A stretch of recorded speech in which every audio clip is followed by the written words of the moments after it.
अस्सलाम वालेकुम व्यूअर्स, खुशामदीद कहता हूँ आपको अपने यूट्यूब चैनल पर। आज पाकिस्तान फिल्म इंडस्ट्री की लीजेंड एक्ट्रेस निशो साहिबा की कंप्लीट डिटेल्स आपके साथ शेयर करने जा रहा हूँ। कल तक जो कहते थे अपना आज वही बेगाने हैं। मैंने अपने दूसरे चैनल पर इनके इंटरव्यूज़ भी किए हैं, पर मैं चाहता हूँ कि अपने इस चैनल पर भी इनको एक ट्रिब्यूट ज़रूर दूँ। असली नाम बिल्किस बानो, पैदा हुई गुजरात में। जब फिल्म इंडस्ट्री का ये हिस्सा बनी तो उस वक्त एन नाम ट्रेंडिंग में था, जैसे मैडम नूरजहां साहिबा, नीलो साहिबा, नदीम साहब। तो इस वजह से इनका जो नाम है वो बिल्किस, क्योंकि एक अट्रैक्टिव नाम नहीं था, तो इस नाम को चेंज करके इनको निशो का नाम दिया गया और बाद में इस नाम ने बहुत इज्जत कमाई। निशो साहिबा की फैमिली 47 के बाद इंडिया से हिजरत करके पाकिस्तान आई। 8 बहन भाइयों में निशो साहिबा सबसे बड़ी थी और इसी वजह से इनकी जो जिम्मेदारियां थी बहुत ज़्यादा थी छोटे बहन भाइयों की, और इनको बहुत ज़्यादा समझदार होके चलना पड़ता था। इनको शुरू से ही शौक था फिल्म इंडस्ट्री का हिस्सा बनने का। इनकी वालदा दिल्ली से बिलोंग करती थी। वालदा थोड़ी सी स्ट्रिक्ट थी, पर वालिद साहब जो है वो पोलाइट थे। वालदा पसंद नहीं करती थी कि फैशन करें, सर पे हर वक्त दुपट्टा रखे रखें, पर इनको शुरू से शौक था। नीलो साहिबा से ये बहुत मुतासिर थी और इनकी जो मुशाबहत है बहुत ज़्यादा नीलो साहिबा से है, और शबनम साहिबा से भी इनकी बहुत मोहब्बत थी। इसके अलावा रानी साहिबा से भी ये बहुत ज़्यादा मुतासिर थी और कोशिश करती थी कि उनको कॉपी करें।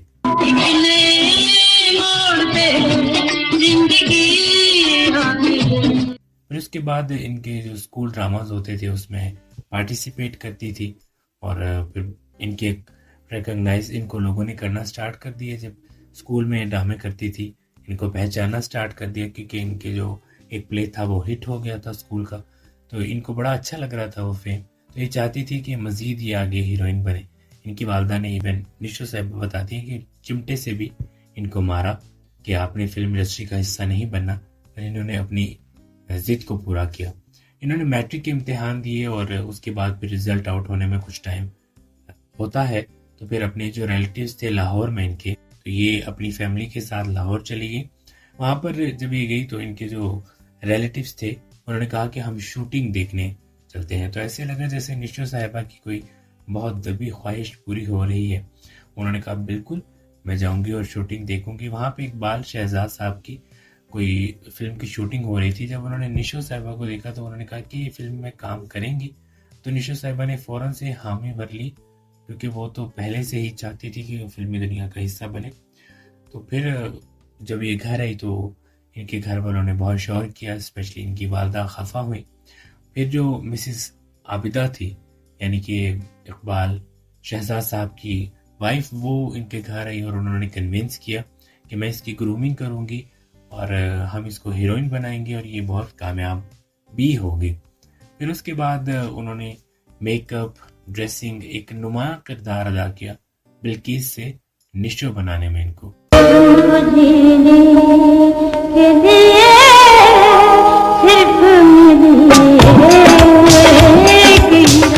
पहली इनकी फिल्म बाजी थी, जो कि मोहम्मद अली साहब और नदीम साहब जैसे दो लेजेंड एक्टर के साथ एक नई लड़की का आना, और फिर लोगों ने इस चीज़ को अप्रिशिएट किया, पसंद किया, क्योंकि निशो साहिबा की पहली ही फिल्म हिट हो गई थी और बाजी के बाद उन्होंने बाजी मार ली। उसके बाद फिर इनकी फिल्म रंगीला और कश्मीर का जो टॉपिक है, जो अभी भी करंट टॉपिक है, उसके हवाले से एक फिल्म बनी थी ये अमन। रियाज शाहिद साहब ये फिल्म बना रहे थे, पर ये फिल्म के दौरान ही उनकी डेथ हो गई थी। बाद में इस फिल्म को कंप्लीट किया गया।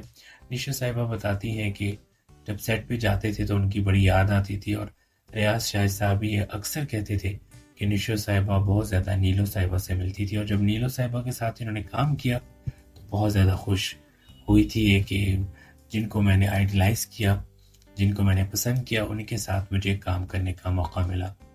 उसके बाद फिर समाज फिल्म, बहिश्त के बड़े बेहतरीन सॉन्ग्स थे, और सास बहू का जो एक रिवायती झगड़ा है वो भी एक बड़ा खूबसूरत टॉपिक था। आजकल भी ड्रामाज में हम इस टॉपिक को देखते हैं।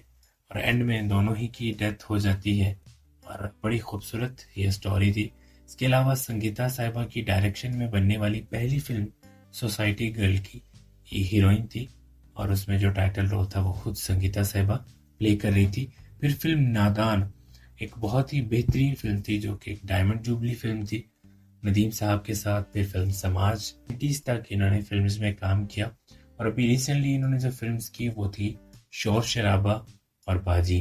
उसके बाद फिर इन्होंने बहुत सारे स्टेज पे प्रोग्राम्स किए। निशो दी चा एक प्रोग्राम था, वो इन्होंने होस्ट किया।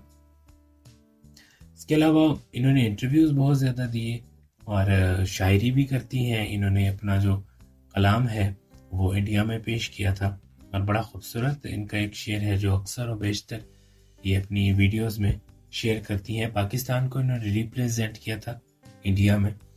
और अभी रिसेंटली इनका एक ड्रामा आया था सास नहीं रास, रैम्बो साहब के साथ, और साहिबा जी उसमें थी। इनकी पर्सनल लाइफ के हवाले से अगर बात करें तो इस वक्त काफ़ी ज़्यादा ट्रेंडिंग में निशो साहिबा चल रही हैं।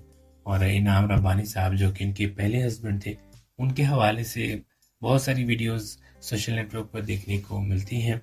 साहिबा जी उनकी साहबजादी, और फिर इनकी जो दूसरी शादी हुई थी वो तस्लीम फाजली साहब के साथ हुई थी, और उनकी बड़ी यंग एज में डेथ हो गई थी। और निशो साहिबा एक सदमे से गुजरी थी बहुत ज़्यादा। और जो आयशा जी हैं, फिरदौस साहिबा की बहू हैं, वो फाजली साहब की साहबजादी थी। और निशो साहिबा अक्सर बताती हैं अपनी वीडियोस में भी, उन्होंने जिक्र किया कि जब वो एयरपोर्ट से कराची से, क्योंकि उस वक्त इन्होंने शादी करके सब कुछ छोड़ दिया था और ये कराची मूव हो गई थी, तो वहाँ से जब ये वापस आई तो आयशा जी वो इधर उधर ढूंढ रही थी अपने वालिद साहब को एयरपोर्ट के ऊपर कि पापा कहाँ पर हैं। तो वो भी इनके लिए एक बहुत एक ट्रॉमा की तरह था। इसके बाद फिर जमाल पाशा साहब, उनमें से इनके एक साहबजादे हैं, और जमाल पाशा साहब का भी इंतकाल हो गया। हमजा पाशा साहब जो कि बजाते खुद एक गुलकार भी रहे, उन्होंने अदाकारी भी की। हमजा साहब ने बताया कि कभी भी जो एक्टिंग है या फिर फेम है, कभी वो इस चीज़ से इंस्पायर नहीं हुए। उनको शुरू ही से गाड़ियों का शौक था, इसीलिए वो इस वक्त gear up with Hamza Pasha discover Pakistan पर बहुत खूबसूरत शो करते हैं, जहाँ पर वो गाड़ियों के रिव्यूज़ देते हैं। और बेहतरीन एक इनका भी काम है, और वो अपने काम से बहुत ज़्यादा सेटिस्फाइड है। निशो साहिबा इस वक्त लाहौर में ही मुकीम है, और बहुत खूबसूरत वीडियोस निशो जी ऑफिशियल पर हमें देखने को मिलती हैं। और मेरी दुआ है कि अल्लाह ताला निशो साहिबा को हमेशा खुश रखे। बहुत पोलाइट है, और बेशुमार ऐसे इनके किस्से भी हैं, वाक़यात भी हैं जो इन्होंने अपनी वीडियोस के ज़रिए लोगों तक शेयर किए। तो आप इनका जो चैनल है निशो जी ऑफिशियल, उसको भी जाकर विज़िट करें, उसको सब्सक्राइब करें, लाइक करें।